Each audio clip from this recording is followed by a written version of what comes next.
Okay, so hi. It's just before 2 o'clock, and as you notice, it's just me. I don't have a camera crew, I don't have anything else. I've got two substandard webcams that are obviously shooting in different colors, so I hope both of them are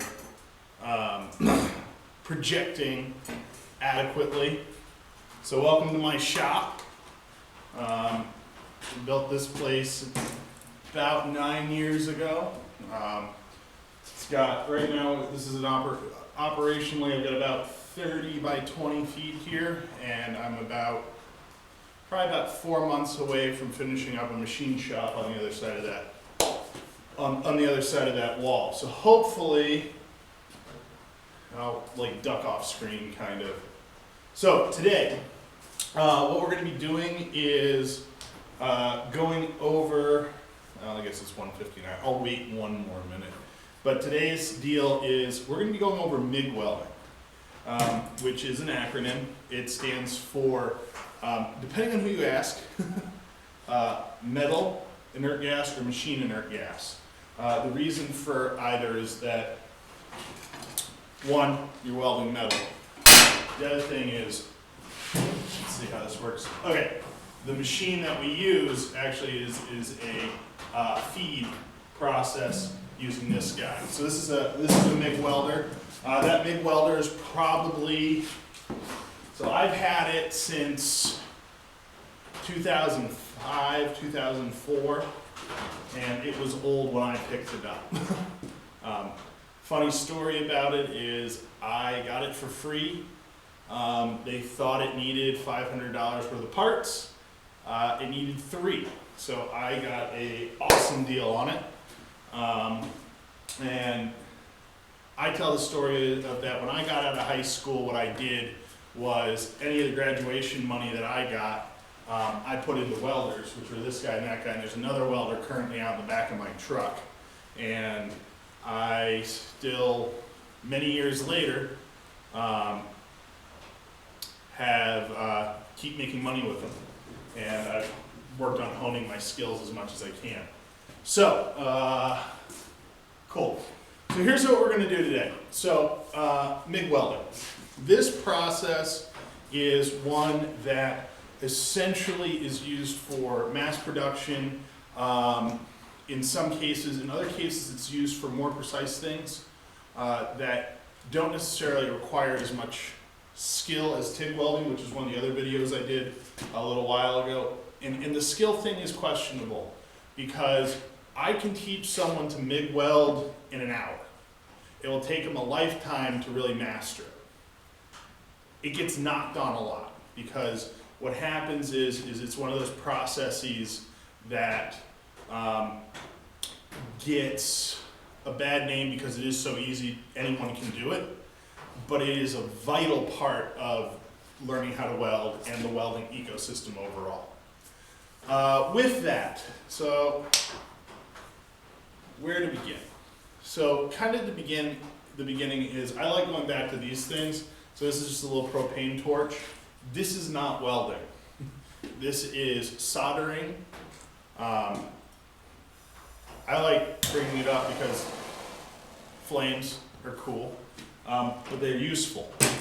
So we look at our torches as our heritage, where welding comes from, and you can trace it back to blacksmithing. I've said this in other videos, I've mentioned it in other capacities, but the thing is,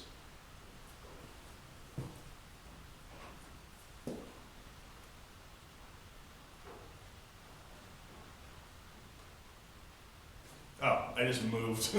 I thought something happened. Sorry about that. Our heritage is blacksmithing and using torches, and electricity comes into play, and we're able to do all this stuff. And as I said, this is one of those processes that I can teach you how to do it in an hour. It'll take a lifetime for you to master. We see MIG welding in large production facilities. We see MIG welding in automotive applications. And when I say automotive, it's fixing body work, it's creating new bodies. and doing specialty parts, it's one of those things you can control fairly easily. And let's get into it. So our heat source in this case is actually is an electric heat source. We're talking between 5,000 and 10,000 degrees at the arc, depending on the temperature that you select. This is controlling voltage, and I'm not expecting people to really get that part of it. Our amperage is going up and down. This is a constant voltage machine. If you look right here, you can see on the front, one of the wheels on this has been a little jacked up, so it's kind of rocking back and forth. But if you look here, we have wire speed and we have voltage. So what does that mean? Voltage is our heat, essentially our heat setting. That's what we're controlling to make sure that we can melt this. And that's our wire. And you may or may not be able to see this. This wire is in the machine. We've got a little Otter Valley 3D printed guy there. Let's get it in. So there's a spool of wire inside here, and this is our electrode. Our wire carries our electricity, and this guy right here is our ground. What we're doing is we're taking our electricity and we're trying to get it to go back to ground. And by virtue of that, we're actually creating a short circuit. So if you've seen wires that have a cut in them, they're trying to trying to bridge that gap. That's what we're doing, but we're intentionally breaking it.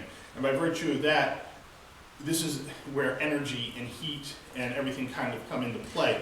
When that happens, what we get is essentially a short circuit and an arc.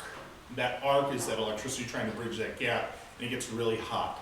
So our electrode in this case is our wire, but it's also what we would refer to as our filler material. And our filler material is what we're going to use to actually fill the gap or build something up when we're welding. So what we do is basically we heat up this wire, and then we fuse two pieces or more of steel together. And by virtue of that, that's what creates our weld. The cool thing is I've got this piece right here. This is about 3/16 of an inch, which is just shy of a quarter.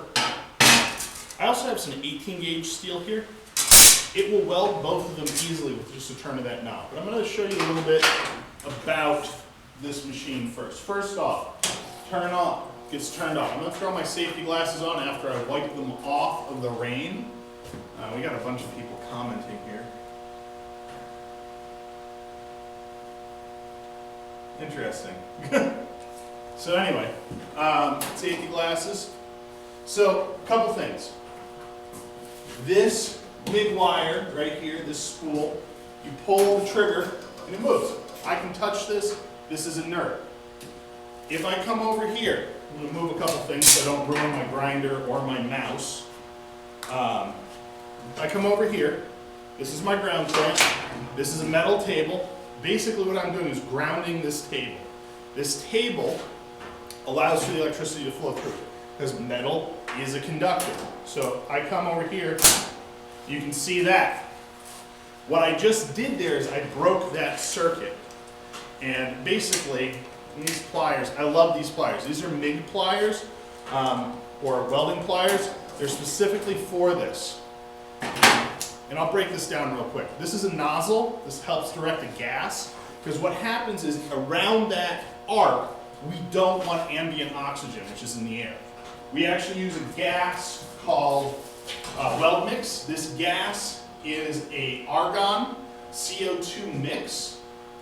Generally 75% argon, 25% CO2. It allows for our weld to exist in what we call an inert environment. That inert environment is a place where oxidation isn't happening. And when we have oxygen or something like that around a weld, what will happen is porosity will develop. And porosity is basically little pinpricks or little holes that appear in the weld, which can eventually become cracks and cause the weld to fail. So then we have this little tip right here. It has an 0.35 or 0.035 inch opening in it. That opening allows for the wire to go through. I just keep cutting it. So this nozzle helps guide our gas around our weld. We have our nozzle to help finishing guiding and keeping our wires straight. We have a diffuser, which is right here, that allows, I don't know if you can hear it over the mic, and I actually don't know how good this mic is. You can hear the gas coming out of it, and then the rest, we have a trigger, handle assembly, and then we have the lead that goes back to the welder. That lead carries both our wire and it carries our gas. So what we want to do is we want to make sure it doesn't get crushed. I am so overdue for a new nozzle that this one is, it was broken yesterday. It is 12 types of broke today. So anyway, there's a little otter guy. So I got this machine on right now. I've got my gas right here, my 75-25 weld mix, argon. And argon is what we call a noble gas. That noble gas is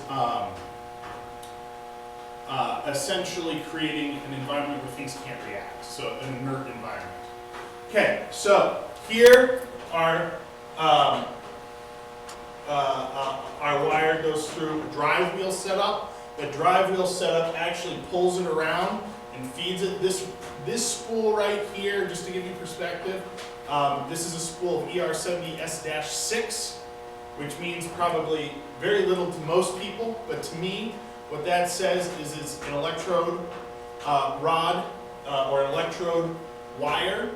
It is 70,000 PSI tensile strength. That tensile strength is actually, if you were to weld an inch by an inch area, it would take 70,000 PSI essentially to destroy it or break it. It's a little bit fuzzy right there. It's not 100% accurate, but I just want to give you that. And the S is solid. There's no additional stuff in the core of this wire. And then the 6 is some additional things that are put into it so that it can function the way we want it to. So these drive wheels are sized to the wire. As I said, this is 035 wire. The drive wheels pull it through. There are different styles of drive wheels you'll find depending on what kind of welder you're using. And then with that,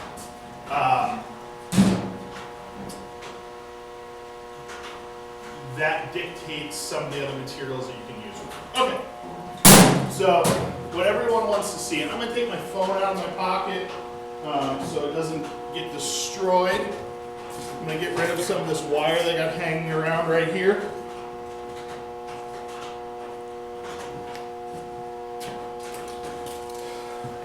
And let me get rid of these things too. So with any type of welding, I'm going to get rid of my hat. So with any type of welding, we want to make sure we're doing, and we'll move the otter so it doesn't get melted. So just move everything. Okay. With welding, you want to make sure you're always protected. I normally wear long sleeves. That's how they end up looking like Swiss cheese.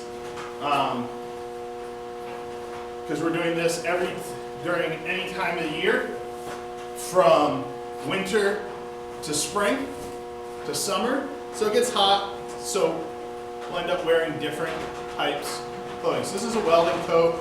It makes me look like a giant green something. I think it says I'm McLovin on it, but that was from when I was younger and I wrote that. This is just to help protect my clothes.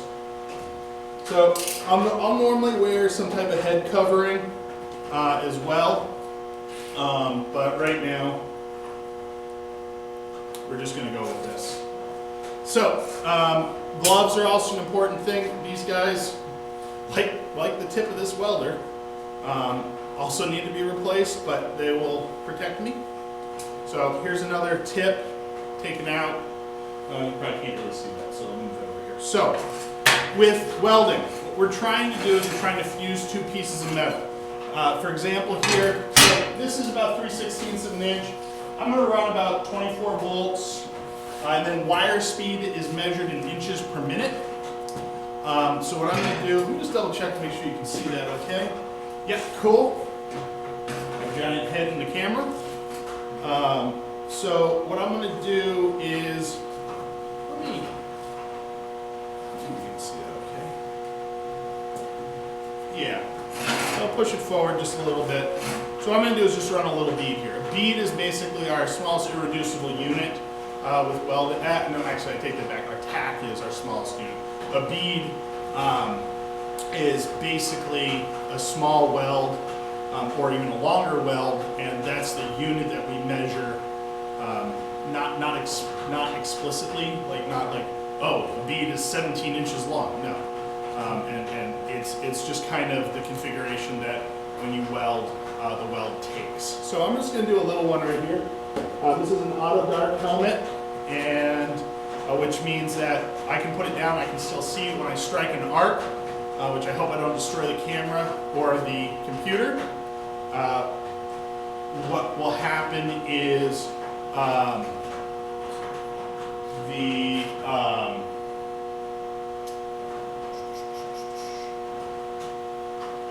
strike the arc and we'll go from there.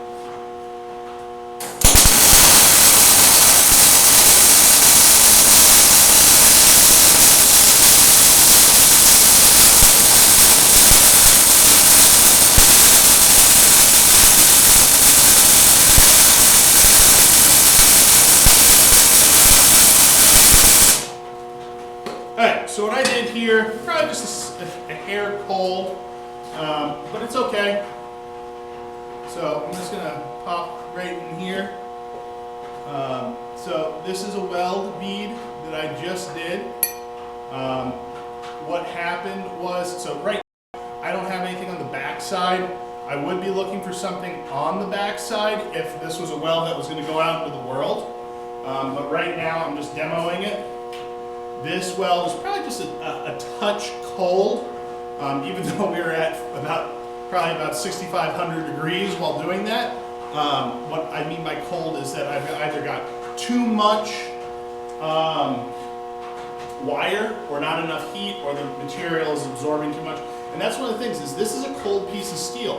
What will happen is, as I keep going, this will heat up. So I need to adjust my speed so that I will get the same type of bead all the way through. And that's one of the important things when doing stuff like this, is knowing how to, it's a science and it's an art. So that art aspect of it is realizing that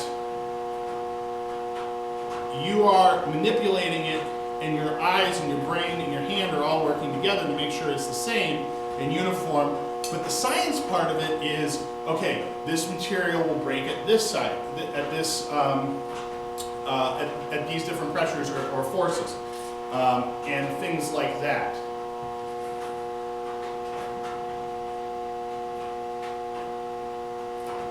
Okay, so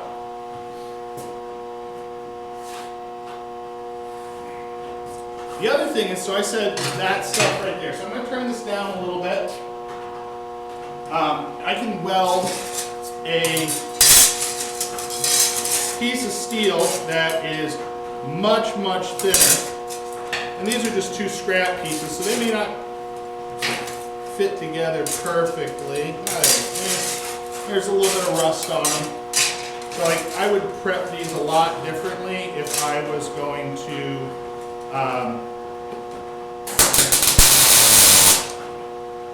be welding them for real, for use. But, so what I can do is I can tack these two together, and they will. One of the examples here, and I'll come over to this other camera, and you can see this, is right here, there is a little, basically this is the front side, this is the back side. They look almost identical. That's what we call fusion. That is a full fusion weld. This is just a tack. It's a lot easier to have that happen in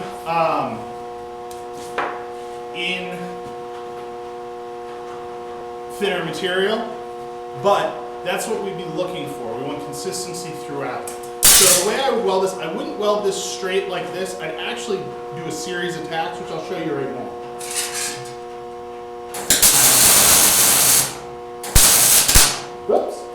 That's one of the other things that can happen. You can burn through. So I'm actually probably still a little bit too hot. I'm going to come down a little bit on this, down to more appropriate level.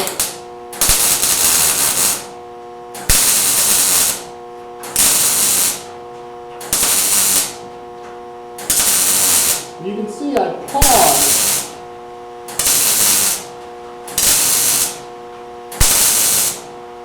as I move forward, but I'm not moving forward inconsistently. I am going forward about the same increment, and I'm building up as I do that. And I still got a really good penetration through that, so that's good right there. So I'm going to turn my machine off.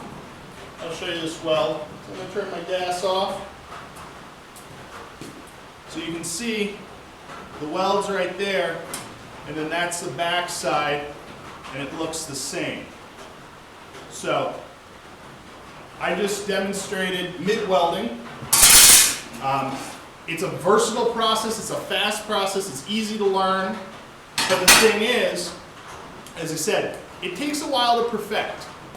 And the thing about it is that you can put two pieces of metal together and they may not be perfect. They can fail easily. The welds may not be aesthetically pleasing. You want them to look good and function well. The other thing I wanted to say is that if you're interested in getting into this stuff, Miller Electric, which is the company this welder is made by, Lincoln Electric, which are the red ones, and then ESAB, and then there's also Fornis and a few other companies out there. You can get into welding and doing MIG welding, especially on thinner stuff, for about $300 or $400, or even getting a used welder if you're interested in it. I highly recommend taking a class, talking to someone like me, because it can be dangerous. And you want to be safe. And that's one of the things that are key. That is or are key. Yeah, one of those two things. So realize that welding is an important thing. And this, as I said, the automotive, structurally, doing a bunch of different stuff. I've built gasification plants, I've built awnings, I've built industrial dock systems, I've worked on cars, I build weird things, art, all the time. The shop is full of different odds and ends and pieces of things. And so that's all I have for you right now. It should be just about a half hour. Well, 20 minutes, cool. But, cool. So that's MIG welding in a nutshell. Thanks for joining me. And I'll be here every Tuesday, 2 o'clock. I think next week, I don't know what I'm going to do next week yet. I might talk about using a torch. I think that's probably what I'll do. Talk about using a torch, maybe some blacksmithing, one of the two. Keep an eye out. Have a good rest of your day. Bye.